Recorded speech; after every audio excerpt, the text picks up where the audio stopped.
پہلی بات تو یہ ہے کہ جو بھی بیرسٹر صاحب پہلی بات تو یہ ہے کہ جو بھی بیرسٹر صاحب آپ کو فرما رہے ہیں ماشاءاللہ اچھا فرما رہے ہیں، لیکن یہ اپنے ڈرائنگ روم سے کر رہے ہیں۔ میں ان سے صرف اتنا کہوں گا ذرا موتی محل جائیں، ذرا آپ صدر چلے جائیں، پنڈی میں راجہ بازار چلے جائیں، لوگوں کو فیس کریں، پھر آپ کو پتہ چلے اور پھر پارٹی کا پتہ چلے کہ ادھر سے آ رہے ہیں 16 مہینے میں پارٹی نے کیا ڈیلیور کیا۔ اور یہی بات رہی تو میاں صاحب جس وقت جا رہے تھے تو عدالت کے حکم سے نہیں گئے تھے، لیکن اس بہانے سے چلے گئے تھے کہ جی پلیٹلیٹس ڈراپ ہو گئے اور زندگی کو خطرہ ہے، لہٰذا علاج کے لیے جا رہے ہیں۔ نہ انہوں نے علاج کرایا، نہ وقت پہ واپس آ گئے۔ اس کی دوران ان کی اپیلیں ڈسمس ہو گئی ہے، وارنٹ دائمی اس کے خلاف ہے، اور عدالت کے حکم کے مطابق وہ جس وقت بھی آ جائیں گے تو قانون کے مطابق اگر چلنا ہے تو وہ جیل جائیں گے، اور اگر ڈیل کر کے آئیں گے تو آبویسلی یہ ایک الگ بات ہوگی۔ اچھا، اور بیرسٹر صاحب مجھے یہ فرمائی دیجیے گا کہ کل اہم ترین ایک پریس کانفرنس کرنی ہے شہباز شریف صاحب نے، ہمیں اطلاع ملی ہے میاں صاحب کی واپسی کے حوالے سے۔ کچھ اس حوالے سے آپ کو اطلاعات یا کوئی انفارمیشن ہے کہ کیا اعلان کرنا چاہ رہے ہیں، اور ابھی تک کیا آپ لوگوں کی تیاریاں ہوئی ہیں؟ کوئی فگر بھی دیجیے۔ آپ نے تو جنیرک کہہ دیا کہ موٹر ویز بھی بند، اور ایک ہم دیکھیں گے سروں کا ایک سیلاب ہوگا اور لوگ ہوں گے، مگر کوئی نمبر دے دیں۔ دیکھیں جی، انشاءاللہ جو میاں صاحب کا استقبال کرنے کے لیے لوگ ہوں گے وہ اوور 1 ملین بندہ ہوگا جو لاہور میں موجود ہوگا انشاءاللہ اپنے قائد کا استقبال کرنے کے لیے، اور 10 لاکھ سے زیادہ بندہ ہوگا۔ اور آپ اپنے اس دن کیمرے کی نظر دوڑانا، انشاءاللہ آپ کے ہر ایک چھوٹے چھوٹے شہر سے 10-10 ہزار بندہ آ رہا ہے، تو وہاں تو آپ کی سوچ ہے جو لاہور سے بندہ ہوگا تو 10 لاکھ کا ٹارگٹ ہے، انشاءاللہ 10 لاکھ بندہ ہوگا، اور آپ کو نظر آئے گا، اس سے پلس ہی ہوگا کہ آپ کو نظر آئے گا کہ لوگوں کی امید کی جو کرن ہے، اور کوئی چانس نہیں ہے کہ نواز شریف صاحب تاخیر کریں اپنی اس 21 اکتوبر کی ڈیٹ کے اوپر؟ نہیں، انشاءاللہ میاں نواز شریف صاحب آئیں گے، 21 کو ہی آئیں گے، اور پاکستانی عوام کے ساتھ اپنی کیمپین کو، مسلم لیگ نون کی کیمپین کو لیڈ کریں گے۔ اور اسی کو لیول پلینگ فیلڈ آپ کہتے ہیں جو دوسری جماعت کا حال ہوا ہے، یہ لیول پلینگ فیلڈ ہے سر؟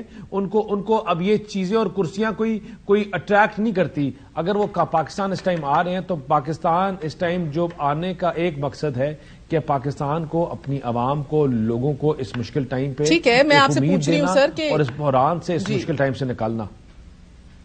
ٹھیک ہے، اور آپ کہہ رہے ہیں تاخیر بھی کوئی اس حوالے سے نہیں ہوگی، مگر یہ لیول پلینگ فیلڈ ہی ہے سر؟ جو تحریک انصاف کا حال ہو رہا ہے، انہوں نے جلسے کی بھی اب ایڈمنسٹریشن سے اجازت لے لی ہے، ملتی ہے نہیں ملتی اللہ جانے، مگر یہ لیول پلینگ فیلڈ ہے بیرسٹر چودھری صاحب؟ نہیں، لیول پلینگ فیلڈ تو کبھی نہیں ہو سکتی جی۔ جس طرح آپ نے ہمارے 3-3 4-4 سال لوگوں کو اندر بند کیا، آپ نے جھوٹے کیس بنائے، کسی کی شادی پہ آج لیول ہے سر، اب باہر ہے نا سارے، اندر کیا، کسی کو بیٹی کو اندر کیا، ان کو تو جمعہ 4 دن ہوئے ہیں، مجھے بتائیں ان کی آنسو اور ان کی دھاڑیں نہیں ختم ہو رہی۔ یہ ٹانگا پارٹی تھی، اس کو جوڑ کے اکٹھا ایلفی سے جوڑا گیا تھا، اور وہ ایلفی ختم ہو گئی۔ ایلفی کی لائف اتنی ہوتی ہے، وہ پوری پارٹی آپ کے سامنے ریزہ ہو گئی ہے، اور جتنی دیر یہ ایلفی چلنی تھی، یہ کمپنی کی مشہوری تھی، چل گئی، اب ختم، اب تو ان کا اب ختم ہے، یہ دیر گون دیر ہسٹری۔ ون مور کوسچن سر، اس سے پہلے میں گوہر صاحب کے پاس ان کے آخری آئسولیشن میں لے کے چلے گئے تھے، پاکستان کا اب شکر ادا کریں کہ ہم اس آئسولیشن سے نکلے ہیں۔ ٹھیک ہے چودھری صاحب، as a officer of the law کوئی ریزرویشنز آپ کو ہیں؟ جس طرح لوگ انٹرویوز دے رہے ہیں اور جس طرح انکشاف کر رہے ہیں مہینہ انڈر لاپتہ ہونے کے بعد؟ نہیں، ہمیں کیا ہوں گے، ہم تو as a officer of law ہم کہتے ہیں کہ تھوڑے تگڑے ہوں۔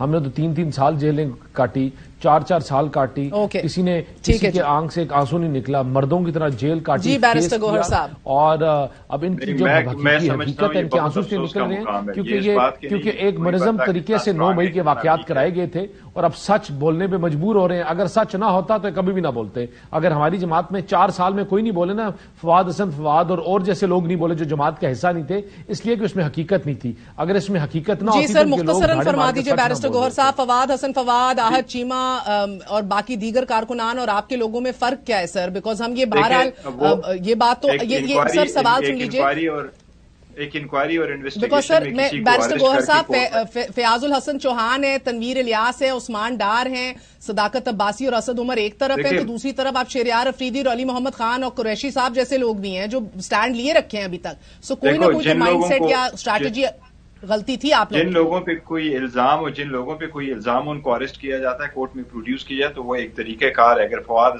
صاحب کے ساتھ ہوا ہے تو وہ کیسز تھے اور کیسز وہی تھے جو نیب نے بنائے تھے اور نیب کا وہی تھا, وہی چیئرمین تھا جو شاہد خان عباسی صاحب وہ خورشید شاہ صاحب نے خود مقرر کیا تھا. لیکن موجودہ دور میں جو ہو رہا ہے میں کہتا ہوں بحیثیت قوم ہمیں اس کی مذمت کرنی چاہیے. یہ اس بات کا نہیں. بہت بہت شکریہ. بیرسٹر گوہر خان ہمارے ساتھ موجود تھے اور بیرسٹر دانیال چودھری. چھوٹا سا وقفے کے بعد آپ کو خبر دیں گے اور کتنے لوگ ہیں جو ابھی منظر عام پر آنے والے ہیں اور عدالت اہم کارروائی